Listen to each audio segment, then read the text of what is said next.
the 9th of July, and thousands of drones over Moscow. Not even Solovyov's scariest stories had anything like this. Drone chases commence.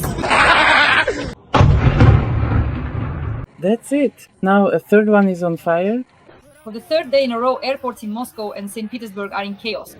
The aviation system is in ruins, 500 flights have been cancelled, and nearly 2,000 delayed. 90,000 Russians are trapped. This is just brutal. Everyone has cancellations. Kazan cancellation. In St. Petersburg, they are jamming mobile communications. Airports as camps. People are sleeping on the floor, crying, screaming, fighting for information. Massive crowds gathered, leading to widespread panic and uncontrollable hysteria. There were absolutely no flights available, no reliable connections to the outside world, and ultimately, no hope left for anyone. Consequently, numerous scandals and widespread corruption began to emerge and spread rapidly. There is a fiery hell in Rostov. The warehouse is on fire. Explosions are happening one after another. The fire has spread to almost 10,000 square meters. Yekaterinburg is covered in smoke. The country is drowning in fear. And the people at the top, a purge of the elite. Generals die suddenly, deputies disappear. No one knows who's next. This is Rostyslav Marzahulov on air. Now, everything is about to happen. Friends, Putin has started to eliminate his inner circle. Purges are happening across Russia. A minister is dead. The deputy head of the National Guard is in detention. Zolotov could be next. Those who just yesterday were commanding the Russian army are now under threat. Paranoia is growing, and with it, explosions inside the country are increasing. That's already the third one on fire. Oh, the fourth one is their small delivery vehicle. Aviation collapse. Everything is blowing up. Warehouses, airfields, tankers, logistics. Borisogledsk airfield hit. Ust-Luga tanker burning, chemical leak. Vladivostok is under attack. The Russian Pacific Fleet. Military facilities have been destroyed. But the most important thing is the aviation collapse. Vnukovo, Sheremetyevo, Pulkovo. In just 2 days, more than 2,000 flights have been disrupted across Russia. Crowds, panic, riots in the terminals. The hardest hit are Pulkovo and Sheremetyevo. More than $250 million in losses, that's 20 billion rubles. And this is just the beginning. What's behind all this? Everything is blowing up. Warehouses, tankers, the elite, and Putin's very own power vertical. We'll discuss this with the well-known political scientist and strategist Rostyslav Marzahulov. Rostyslav, welcome. Dasha, good afternoon. What are your impressions? Shall we start with the aviation collapse or with the murder, the elimination of the minister? What's going on? Well, regarding the murder, actually, I wanted to correct you. Strictly speaking, this was a murder that happened not because of Putin, but because of his daughter, Ekaterina. So in this case, it was a cherchez la femme situation. Yes, it's quite an interesting thing. So it's clear that neither Ekaterina nor her people were the actual perpetrators, but it was her circle that initially started the attack on their enemies, the Rotenbergs. One of the executors of the Rotenberg system was Starovoy, and he was the one who was carrying money from government contracts for this so-called wonderful family. And accordingly, when Belousov and Tikhonova dug into that cozy little nest, naturally they were stealing everywhere, including in the Kursk region, and also from those very defense projects, from that very mythical construction of the Dragon's Teeth. And this, of course, is an absolutely shameful story for Russia, because the president's closest friends, who love to talk about how patriotic and denazifying he is, are his accomplices, who, as the rumor goes, share joint business with him in all the Rotenberg projects, with a 50-50 split, 50% for Mikhail Ivanovich, as they say. So accordingly, it turns out that Putin himself, together with the Rotenbergs, was stealing, including from the defense contracts. Of course, it's unbelievable, but if you dig a little deeper, just look, who would believe that suddenly in the impoverished Kursk region, which financially speaking is so insignificant, you could cover it with a hat, they suddenly send 20 billion. And this is going to be decided by some governor, some deputy, or God forgive me, some head of the region's development corporation, whom, by the way, I knew for many years and worked with in federal agencies, in neighboring offices back in the early 2000s. Volodya Lukin, that's the kind of person he is in prison now. Of course, no one would ever believe that. The Rothenbergs sent that money there at an initially hugely inflated price, because the dragon's teeth are really just little cement triangles. And with 20 billion, you could have dragonized all of Russia. But, that wasn't the point. The point was to make the Rothenbergs just a little bit richer. And this Starovoy was the one carrying it out. And Smirnov, his deputy, and this Lukin, whom I've known for a long time, did the same thing. And when Lukin was arrested, he immediately testified against Smirnov. Smirnov immediately testified against Starovoy, and accordingly, when they came for Starovoy, they even told him that he would now be fired with a black mark. He said, "Then I'll testify against you, dear Rothenberg." And the Rothenbergs simply killed him. Or they arranged it so that they put a gun in his hand and told him that this was the best solution right now, or else he would face this, and this in his life.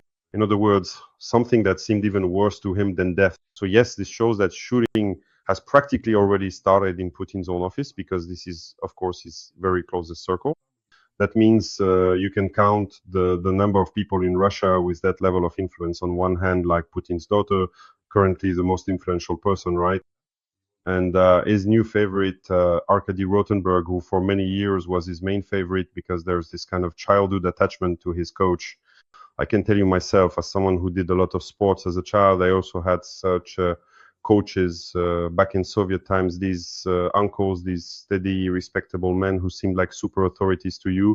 So accordingly, it turns out that the infighting within Putin's system has reached such a level that they've started simply imprisoning and killing each other, and everyone can see it. And the entire Kremlin, all of Staraya Ploshchad, all the state institutions of the Russian Federation today are in a state of utter despair. They're all drowning their sorrows, crying on each other's shoulders, and realizing that this is it. This is the end, the very end game of this whole story. The main question is, why was Zolotov's former deputy arrested? Why are top managers in the oil and gas industry falling out of windows? What is happening among the elites right now? All of this is happening almost simultaneously. Well, look, there's a situation where a fairly large amount of money is still coming in through the oil pipeline, which is dwindling, but not completely yet. And these funds that are coming in, they realize they need to steal them very quickly, because soon everything will completely fall apart, and it's better to go out into the world not with a sack, but with a suitcase stuffed full of green bills. And accordingly, they're all trying to snatch it from each other's beaks. And since these people have all gone through such a negative selection process over the decades of Putin's rule, they have no regard for morality or ethics. And so they kill each other quite willingly. And to avoid being scolded for killing someone yet again, they very gladly disguise it as a suicide. Naturally, that's the easiest way. If someone later starts to investigate what happened, they say nothing happened, the person took their own life, everything's fine, it happens. But if you look at it statistically, there's actually a science called statistics.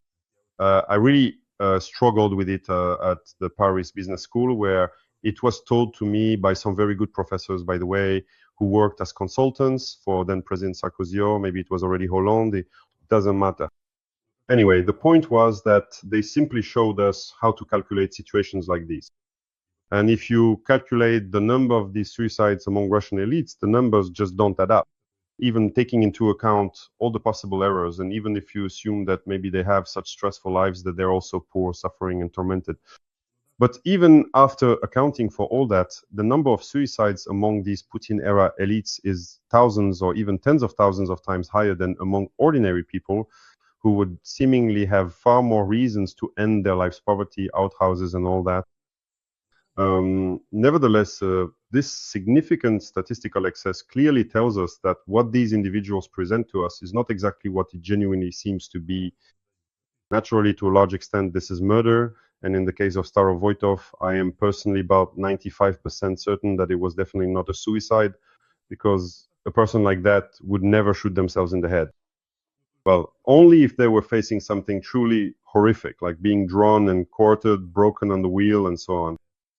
But even then, it's unlikely, because they cling to life until the very end. They know they have a huge stash of money buried somewhere under an apple tree, They all hope that they'll get out of prison fairly quickly, that their time inside will be manageable. By the way, everyone is doing fine in prison. I looked into this matter. Ulyukayev served his time quite decently, no abuse, nothing even remotely like what happens to all the other inmates.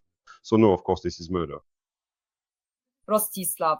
So this series of murders we've just discussed, are we correct in understanding that it won't weaken the Putin regime in any way? Well, no. Why would you think that? On the contrary, this actually shakes the Putin regime from within very powerfully, because those on the inside understand perfectly well that these aren't just suicides or mere accidents. They know full well that, just like in a bad mafia movie, everyone there now has a one-way ticket. They can't actually escape from this deserted island where they've all been gathered, like the 10 little soldiers in Agatha Christie's novel. And it's a kind of golden cage where at some point it stops being pleasant to stay and you start wanting to run away.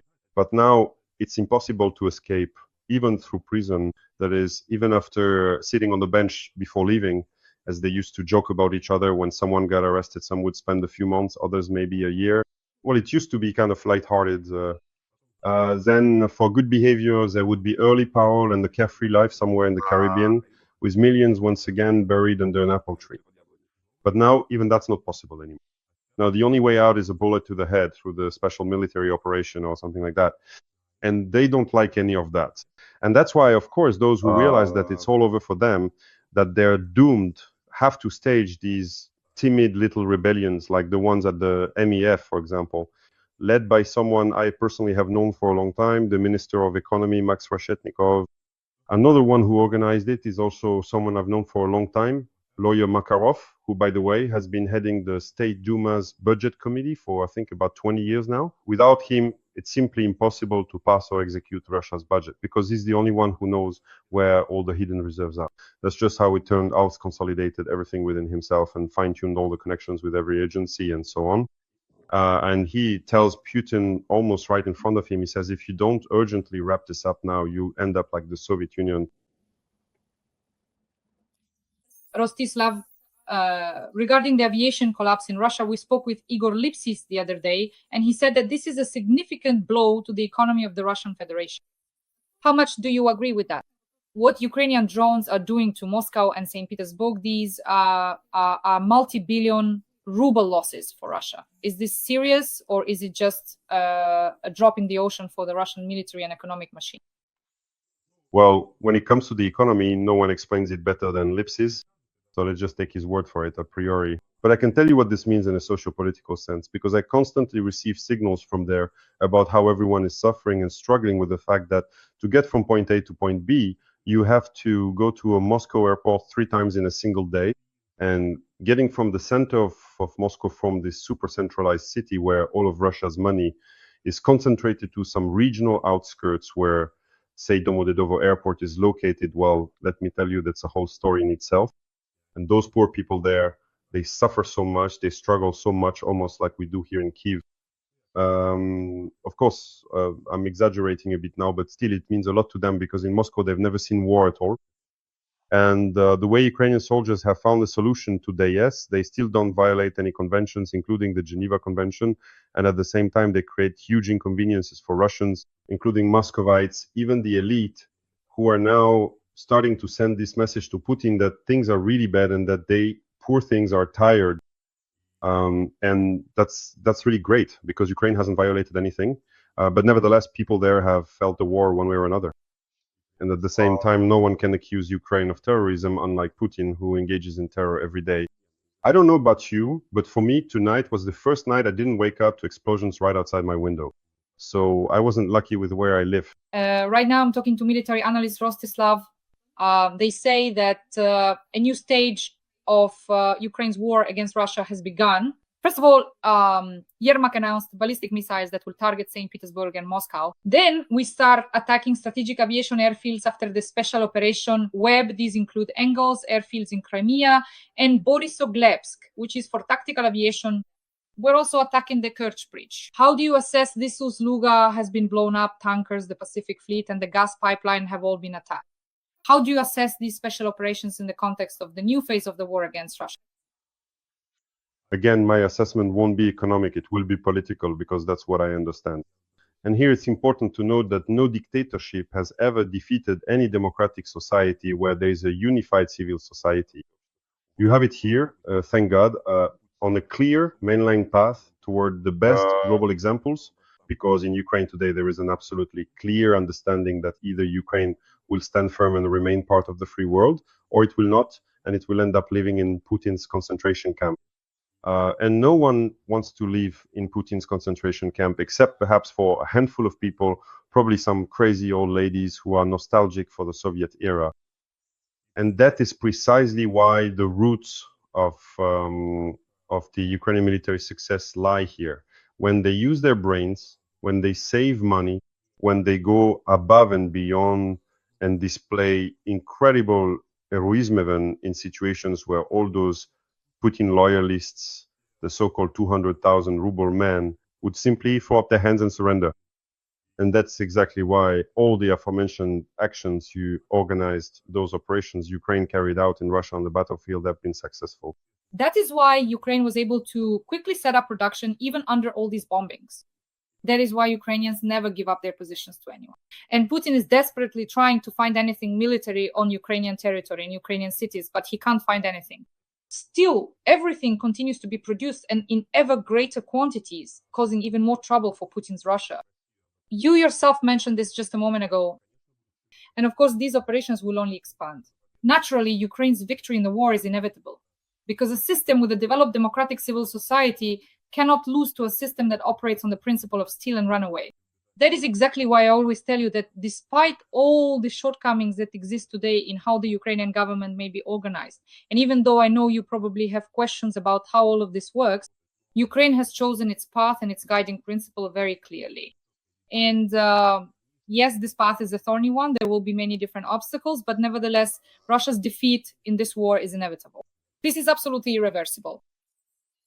Dear audience, please like this video. In the comments, write a few kind words in support of Ukraine and also let us know where you're watching from. We work for an audience all around the world so that people know the truth about Russian aggression, about Russia's war against Ukraine. Subscribe to my YouTube channel, Dasha. Subscribe to Rostyslav Marzahullov's YouTube channel. The link will be in the description. Rostislav, we're coming to an important topic. Donald Trump has made a decision. Today, there is good news. Trump promised Zelensky to provide all the weapons he can and as much as the United States of America can afford. Now, here comes a quote. Trump assured Zelensky that the US would provide as much military aid as it can afford. We will send more weapons. We are compelled to do so. They must be able to defend themselves. I am very disappointed in Putin. I am disappointed, frankly, that Putin did not stop. I am not at all pleased with Putin. The US will send additional weaponry to Ukraine, the country's defense ministry announced. And Trump promised Zelensky to immediately send 10 interceptor missiles for the Patriot system, as well as to assist in finding additional supply channels. What does this mean globally? Well, it means that, once again, we were right, because in our streams, we've said many times that if we see the pendulum swing in Putin's favor from the American side, it will inevitably swing back the other way. Because there is a position held by the American public, which is that the American president is the leader of the free world, and he has no moral right to support a dictatorship or abandon a country that has firmly decided to become part of this free world, to abandon Ukraine, because that would be a betrayal, after which faith in the American myth would end everywhere in the world. Because the whole world today is glued to their television screens, watching to see how this war will end. And it cannot end with the defeat of the free world, because the free world is stronger. And those flirtations between the occupant of the Oval Office and the master of the Kremlin that took place, they were, of course, disgusting. Undoubtedly, all of this made that red-haired gentleman an accomplice to numerous Putin-related crimes in Ukraine. But in any case, he couldn't keep doing all of this for long, and he managed to shake something out of that Buratino. As you know, he managed to shake out quite a lot, because, for example, that gas pipeline, which neatly ended up in the pockets of some, Cheburashkas, who I am sure are just carrying the suitcase for that same red-haired gentleman. And that's already quite a lot. It's a huge money pipeline. And perhaps he realized that he needed to stop there, because his ratings were starting to slip, because the murmurs that were initially present in the American establishment have now turned into an outright roar directed at the gentleman who accordingly occupies the Oval Office. If he had continued with this, it could have started to smell like defeat, for example, in the upcoming midterm elections, which are inexorably approaching. And on top of that, Comrade Musk has broken away, and he is clearly going to throw a wrench in the works. And for us, this is very good and very timely. I was very glad when this happened because I understood that it would force Musk's former friend and former Tesla customer to become, well, in general, a more reliable supporter for Ukraine. And so overall, things are not bad at all. Yes, I understood that such a statement would be made. I knew that this suspension wouldn't last long because, well, he doesn't really have that kind of option. And yes, of course, it was very foolish and inept to announce that in the Pentagon, just like in Soviet times, you didn't witness that. But I did. You'd go to a store and there would be a sign saying inventory. Well, we saw that sign ourselves for a few days. But really, what kind of inventory are we talking about here? They have so many weapons there, enough for 20 victories over Putin or even 100. So basically, that's it. The whole inventory charade is over. And the store manager, in the end, has once again taken pity on us and is selling us what we need. Rostyslav, a very well-known Republican, messaged me at night saying that, according to his sources, not only will Trump increase aid to Ukraine, but he will also give the green light to the Senate and Senator Rollins Graham to start the voting procedure on sanctions against Russia. Every voice matters. Join our community, support independent journalism and help us bring you the truth from Ukraine. Become a member of Ukraine Today. Join us now. There are rumors that new weapons will be delivered, ones that haven't been given to anyone yet, according to the Republican, and with the deployment of military experts. Let's discuss this. And the sanctions, what the Senate might vote on, and what awaits the Russian dictator. And do you know what my source in Washington, who works there as a lobbyist, told me about Putin's latest antics? All right, go on. He said that everyone here is fed up with Putin, and that all sorts of scenarios are possible, up to and including a nod from the Americans that someone could just take care of this problem. This problem could be solved by the Ukrainians. This problem could be solved by certain members of Putin's elite who are also tired of him. And accordingly, well, no matter how long the rope lasts or how long you play at holidays and obedience, it all ends sooner or later, especially when you challenge the whole world while being nothing more than a gas station country that hasn't created a damn thing, still can't even produce nails, and hasn't managed to replace, damn it, the AN2, that old crop duster. And now they're going to dictate their will to the whole world. Now they're going to pretend to be the leader of the global south, the one that's about to overturn the hegemony of America and Europe. Seriously? You haven't even grown the means to overturn anything in that sense. And that's why sooner or later someone is going to rub that cat's nose in the mess it's made. I think the Prime Minister of Israel made a very strategically sound move. Netanyahu nominated Trump. Honestly, I found that move so funny to watch. I even felt a bit embarrassed for Netanyahu. I understand what you're about to talk about now. Yes! Look, everyone is discussing how it's necessary to communicate with Trump in order to achieve results. As a political strategist, you can break this down step by step. So what does Netanyahu do? Netanyahu openly flatters Trump, visits him, and solves his own issues. And as a result, Trump made the decision to launch a special operation against Iran and help to maximize the destruction of Iran's nuclear program. Here's what Netanyahu is doing now. He has nominated Trump for the Nobel Peace Prize. That's a move. Is this move actually possible? To make Trump act in such a way that he destroys Putin and stops the war and stops. What do you think? Dasha, as a strategist, I suggest a technological solution. You have a very popular channel. You get millions of views. Let's launch a flash mob right now among Ukrainians, among reasonable people from other countries. Let's call right now, I don't know, to create a petition on change.org, or we can create one ourselves together. And let's call on all our viewers to join in and write there to Donald Freddy Dear. We, all of Ukraine and everyone who sympathizes, are ready to nominate you not only for the Nobel Peace Prize, but at the same time for all the other prizes in chemistry, physics, and literature. And why not for jumping to the side? if you scoundrel would just give us something that could at least protect the country, children, women, and the elderly from these insane shells flying every night onto the heads of Ukrainians. So let's write such a nomination for him. Let's write to him that will nominate you for everything, including literature and jumping to the side. Because in reality, of course, this is absolute nonsense and it shouldn't be this way. A politician, according to the many insightful books I diligently read in my formative youth when I was only truly thinking about working in this challenging field, was supposed to possess a certain profound sense of responsibility and a certain admirable detachment from their own personal ego.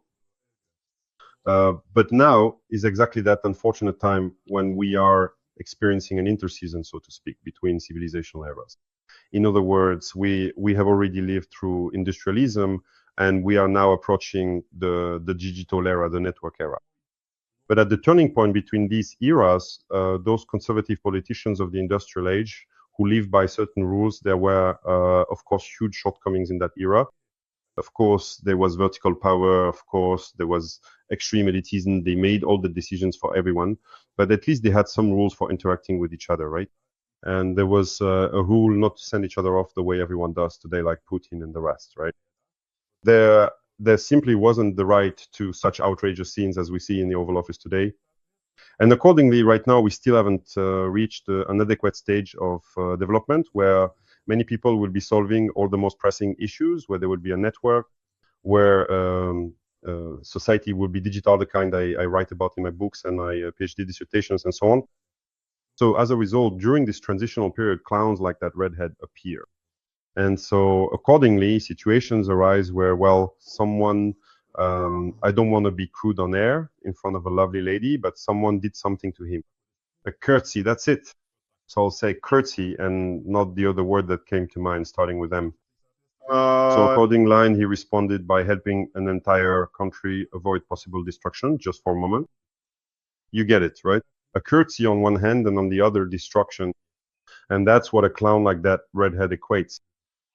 So fine, let's keep playing along with this clownery. This game can be played not just by 2 people, but by 1 million. All right, let's write him an appeal. Let's send it to him under every one of his posts from, I don't know, the last 10 days. Let him see it. Let his staff see it too, right? Because right now we can really call what's happening around him servitude, because that's exactly what it is servicing him, even from the leaders of other countries. That's precisely how I can comment on this particular matter. To sum up, we've always said that what's really important is oil prices. And oil and energy prices are what enable Putin to continue waging war. Right now, we see that Europe is not yet ready to adopt the 18th package of sanctions, but other sources report that Europe is about to approve this 18th package. But America is against it. We remember that at the G7 summit, Trump made the statement that left the summit early, saying that America does not support lowering the oil price cap per barrel to $45, and $30 isn't even being considered. They are perfectly fine with anything above 60. Now, as you can see, is it possible for Europe, together with America, to make a decision to bring oil prices down to $45 per barrel so that Putin would no longer have the means to wage this war? Well, Europe is now facing a kind of moment of truth, as they are already openly talking about devastating sanctions and saying some very harsh things. They have, after all, raised their defense budgets to 5% and included Ukraine in these defense budgets, which is very important. As a former official, I can tell you that when an official's budget states that Ukraine is good and should be helped, then that already means irreversibility. And then just try to remove those figures from there. They just keep rolling along, living and working this way all their lives. And that's why all of this puts me in a somewhat optimistic mood. I think at this point, they won't be able to say, well, we tried, but we couldn't do it. No, for them, this has also become an existential issue. In fact, because either they defeat all these Putins, all this riffraff and everything else that tries to turn the world upside down and solve problems through bloody mass atrocities, or accordingly, if they lose to all of this, there will be no Europe as such. There will be some other kind of organization. It will be called something else. And this has happened many times throughout history. For example, I am a descendant of the Alans and Sarmatians because I am Bashkir. And these Alans and Sarmatians once made it as far as the middle of Europe. And then there were the Huns who conquered all of Europe. So if the Europeans, Macron, Merkel, and all the others suddenly want to leave again in the state of the Hans or the Allens and Sarmatians, well, as they say, welcome. But something tells me they probably won't want to. Dear audience, please like this video. Write a few kind words in support of Ukraine in the comments. We work for an audience all over the world so that people know the truth about Russian aggression, about Russia's war against Ukraine. That's why every comment and every subscription helps ensure that as many people as possible around the world see this video. Subscribe to Rostyslav Marzahulov's YouTube channel. Subscribe to my YouTube channel. Dasha Shastlivaya, Rostyslav Marzahulov, a well-known political scientist and political strategist. Thank you very much, and I hope to see you again soon. I hope so too. Take care, Dasha.